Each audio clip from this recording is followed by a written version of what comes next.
Is it recording? Yes. All right. Hello, everyone. Let's talk about binomial nomenclature. All right. So you have access to this PowerPoint through your worksheet. Okay. And so this is meant to be the asynchronous activity for March 9th and March 10th. Okay. So I did want to just kind of quickly go over this PowerPoint because it is a PowerPoint that is meant to be taught. It does go with your note sheet, but I did want to sort of give an overview in case you wanted some extra information. So our big question for this very small section of notes is, what is binomial nomenclature? And more importantly, why do we use it? Okay. So of course, if a word is bolded, then you're going to want to put it in the blank. You might have already finished the worksheet, but hopefully you can also follow along in the video as well. So, binomial nomenclature. This guy named Carl Linnaeus, okay, back in the 1700s, 18th century. It's the 1700s, so almost 300 years ago, okay, he realized that we call one organism a bunch of different names. So, like a cat has a certain name in Spanish, a certain name in Latin, a certain name in Greek, in German, in Polish, in Czech, in French, in English. So, he decided we should probably come up with a system that names them on a cohesive, constant basis. Okay. And so he's like, everyone should have the same name. Okay. So in order to actually look, because we might have like, oh, we have brown bears in North America. We also have brown bears in Europe, but they might call it Urser over in, I don't know the German word for bear, but they might, they call it a different word in different places. So instead of relying on that to track scientific advancements and to track scientific research on organisms, he said, let's use a cohesive system. So, the binomial nomenclature is a standard protocol or a standard practice, a standard system that allows each and every single organism to have its own unique scientific name. So each organism has one name, okay? And so the process that he used to standardize this process is called binomial nomenclature. Now let's break that down. Binomial nomenclature. Bi in this case means two. So nome means name. So binome, to name, right? And then nomenclature, nome again means name. And then the clature basically just means the system. So it's the naming system, nomenclature, of giving two names. Yeah, makes sense. So,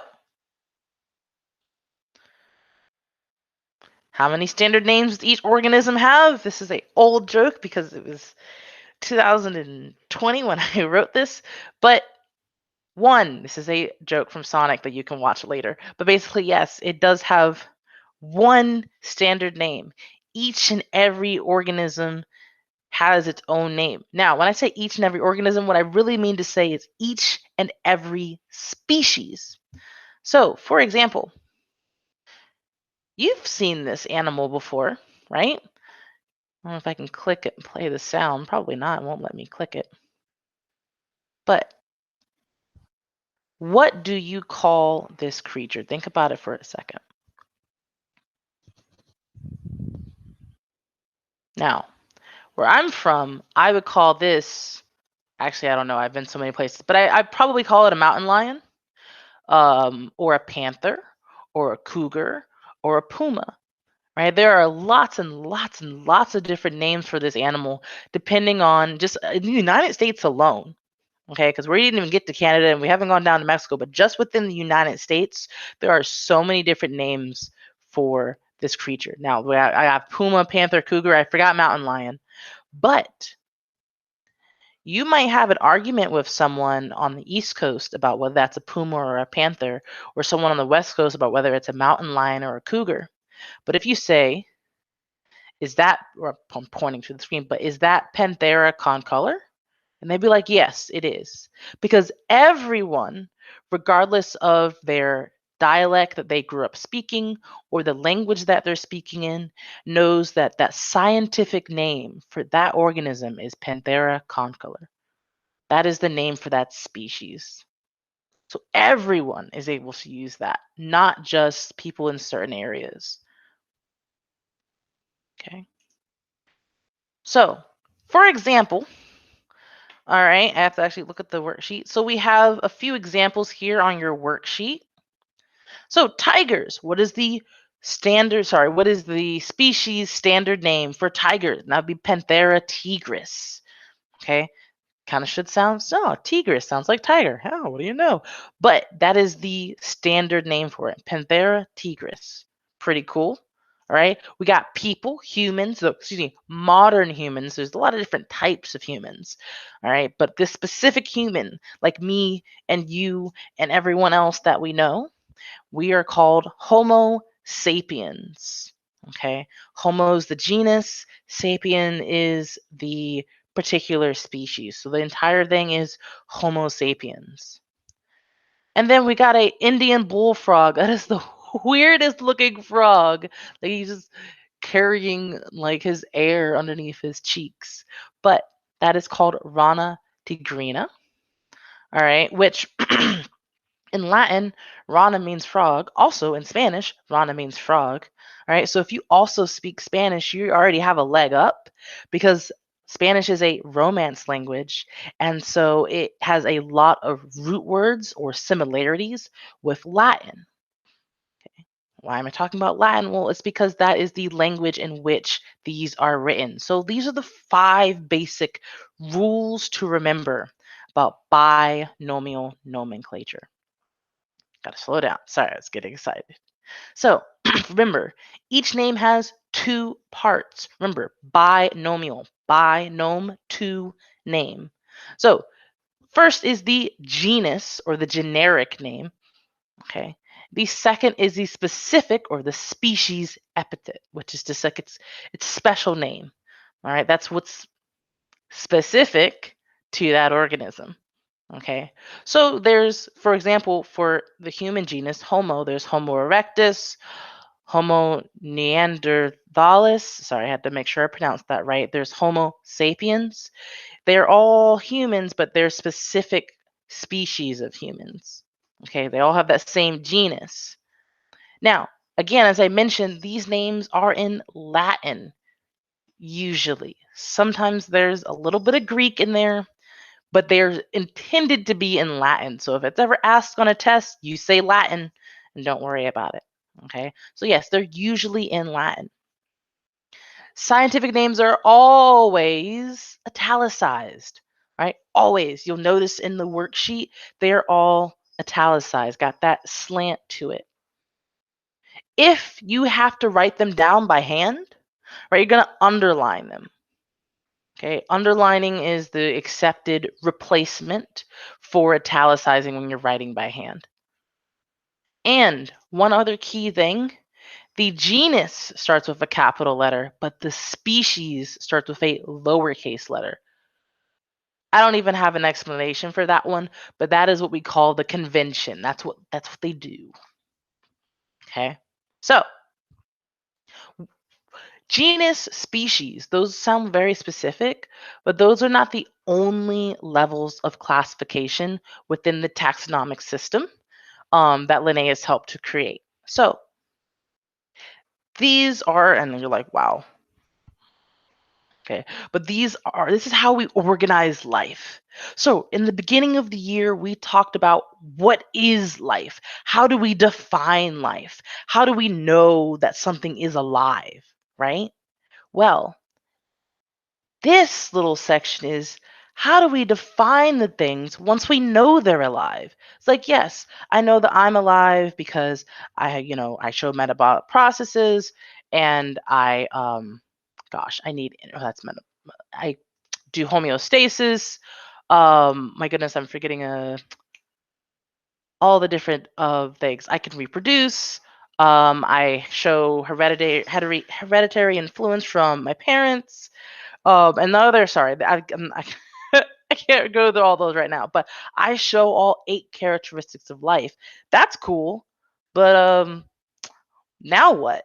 I'm a living thing, but how do I separate me, a human, from a cat or the bacteria living on my hands or the tree outside my door? How do I separate these different categories of living things? And so we have this system going from the biggest groups all the way down to the smallest, from the domain all the way down to the species, which is the most specific. Remember, species specific. It does that on purpose. Okay. So, um, I will put this in the comments, or not in the comments. I feel like a YouTuber, Lord. I'll put this in the description down below, and you can watch that. It's a cool. I love people who are musically inclined because I cannot rap, and I can barely sing, but not in front of people. So this guy has done a awesome video on how to remember these classifications. So make sure that you've typed in those classifications in your there's a little table on your chart that goes DKCOFGS. Okay. One video that I no longer have access to because it was a free trial back in my first year, but we did come up with a couple of acronyms. Some people like to make up their own, but this guy came up with his own that was Dear King Philip, come over for good soup, to remember the organization of the taxonomy. Now, in biology this year, you only really need to really get a good handle on genus and species. If you take botany or zoology, which I'm like jealous, I never got to take those classes in high school and I would have loved to take them. But if you take those classes, you will likely get deeper into this. So if you're interested in this and you're like, oh, this is kind of neat, like this is fun and I'm enjoying this, take botany, take zoology. These are the classes that really follow up on this section of biology. Okay. So in the third page of your worksheet, okay, it gives you some practice that you can use with your favorite animals. So, I have a lot of favorite animals because I love them all. But like in the example, I used a sea otter. So that's the common name. If I'm talking to someone who also speaks English, I'd be like, hey, did you see that sea otter over there? I'm like, yeah, I saw it. It's real cute. Okay.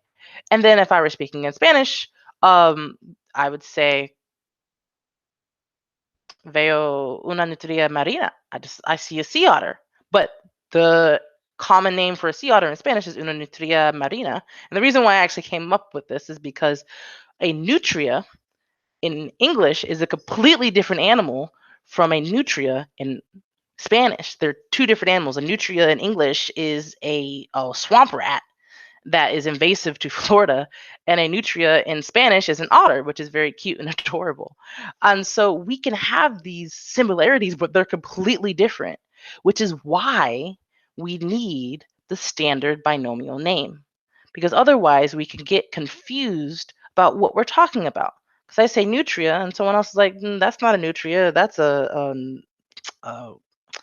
water rat. And I'm like, no, that's an otter. Like everyone's like, I don't know what it is. But you say, oh, that's in Hydra lutris. Everyone's like, oh, it's a sea otter, una nutria marina. It's like, oh, okay. That's the one that everyone knows exactly what you're talking about because it's the standard name. It's in Latin, which is a language, by the way, because no one speaks it anymore. It's a dead language, except for the Vatican, but it's not evolving. So that language will always be the same. And so everyone can use Latin as a touch point or as a language they can use to talk about species, which is why we used it. Unlike, every other language, which is still evolving. So sort of with this chart, I wonder if I can switch right quick. Oh, let me talk a little bit about this. So Again, you're going to get your English common name, your Spanish common name. Even if you don't speak Spanish, look it up, translate it. Okay, how do you talk about this animal in Spanish?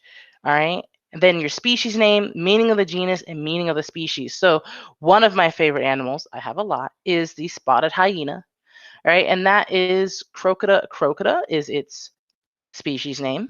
Okay, and so that actually comes from the Greek word referring to the golden jackal. They thought it was something different, which is why I said sometimes it's not always Latin.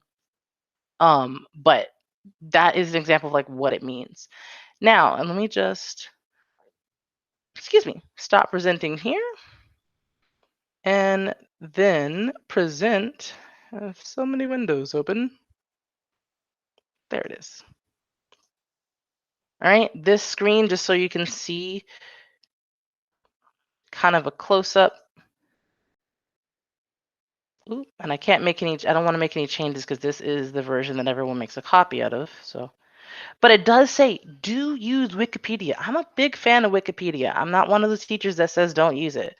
Wikipedia is great if you want to get a first reference. I use it for grad school. I used it for undergrad. I used it in high school because Wikipedia at the bottom has all their sources and you can go click on the sources and go into more detail. It's a good starting point. It's like a trampoline. You jump on it and you spring to other places. It's a springboard.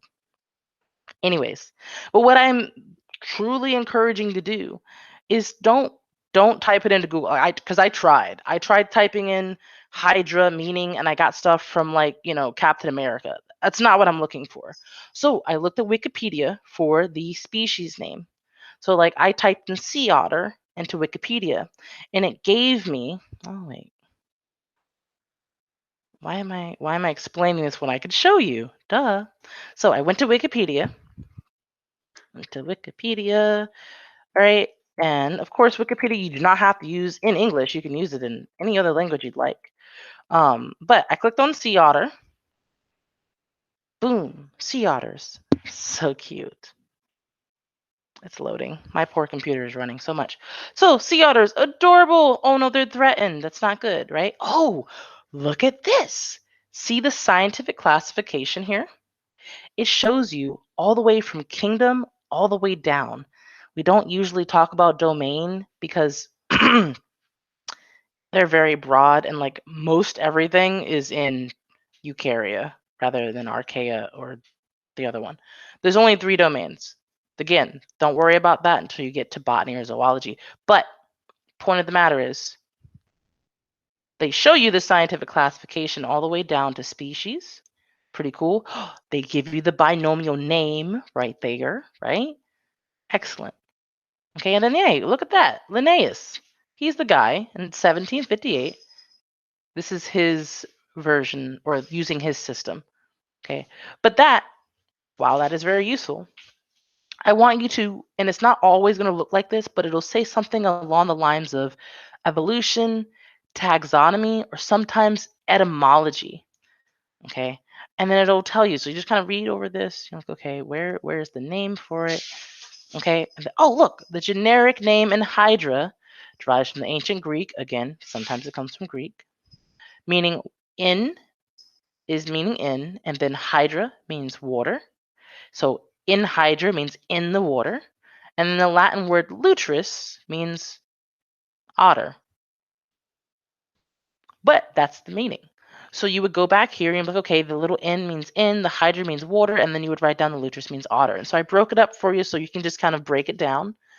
But can actually break down the names of your favorite animals. Because if you look at some of these fish examples, look at the amazing, like, sort of variety of naming they really get into this. Okay, aquidens curviceps. Aqui means equal, dens means teeth, curvy means curve, seps means head. I almost guarantee you they've got curved teeth that are the same length. Like, they use these names to describe what they see. And it's incredible when you look at some of your favorite animals. I'm sure you will find some really interesting meanings to their standard names. So that is the assignment for the 9th and the 10th. And the other video that I posted was for the first page of this. The school firewall or the district firewall blocked the video that we needed to learn. So I did do something. I'll take it down eventually, but just so you could watch the video at school. Okay. As always, please stay safe, keep wearing your mask, and if you can, stay home if need be. And if you have any questions, please do remember, email me your work so I can grade it. That's the only way you can get grades. Like I can't see your work. You have to send it to me. So share it with my Google email, miss.y or miss.y.bio@gmail.com. Okay, I will grade it and get it back to you within 24 to 48 hours, usually faster. Okay, I'm just sitting here waiting to grade y'all's work. All right, and if you have any questions, you can always email me, ask Mr. Marsh to call me or text me, ask Ms. Esparza or Mr. Robledo to call me or text me, and I will always be there for you. All right, so I will hopefully hear from you soon. Let me know if you have questions.